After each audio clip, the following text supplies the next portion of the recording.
सरकार ने बंगले को बंद कर दिया था, लेकिन कुछ महीनों बाद अजीब घटनाएं फिर से शुरू हो गईं। आसपास के लोग कहने लगे कि अब सिर्फ वो लड़की नहीं, बल्कि कुछ और भी उस घर में जाग चुका है। एक दिन एक 17 साल का लड़का रोहन अपने दोस्तों की चुनौती पर उस बंगले में जाने का फैसला करता है। उसे लगता था ये सब सिर्फ अफवाह है।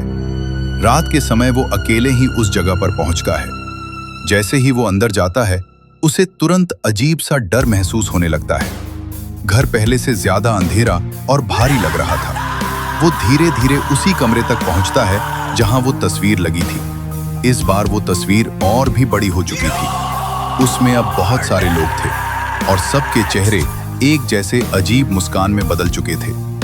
रोहन डरते हुए पास जाता है। तभी उसे लगता है कि तस्वीर के अंदर कोई हिल रहा है। अचानक तस्वीर के पीछे से एक बहुत बड़ा काला साया उभरने लगता है।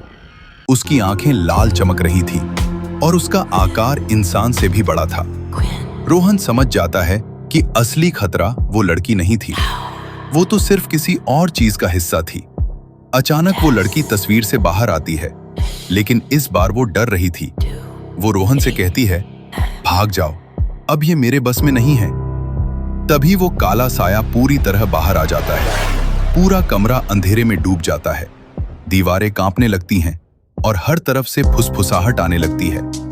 रोहन भागने की कोशिश करता है, लेकिन हर दरवाजा उसे वापस उसी कमरे में ले आता है। अब वो पूरी तरह फंस चुका था। वो साया धीरे धीरे उसके पास आता है और उसकी आंखों में देखते ही रोहन हिल भी नहीं पाता। अगली सुबह सब कुछ फिर से शांत हो जाता है, लेकिन इस बार दीवार पर लगी तस्वीर में एक नया चेहरा जुड़ गया था। रोहन भी अब उस तस्वीर का हिस्सा बन चुका था। और सबसे डरावनी बात, अब उस तस्वीर में वो काला साया साफ दिख रहा था और उसकी मुस्कान और भी खतरनाक हो चुकी थी। लेकिन क्या वो काला साया आखिर है कौन? क्या उस लड़की को आजाद किया जा सकता है या वो हमेशा के लिए फंस चुकी है? और सबसे बड़ा सवाल, क्या कोई उस घर को हमेशा के लिए खत्म कर पाएगा? ये सब पता चलेगा पार्ट 5 में।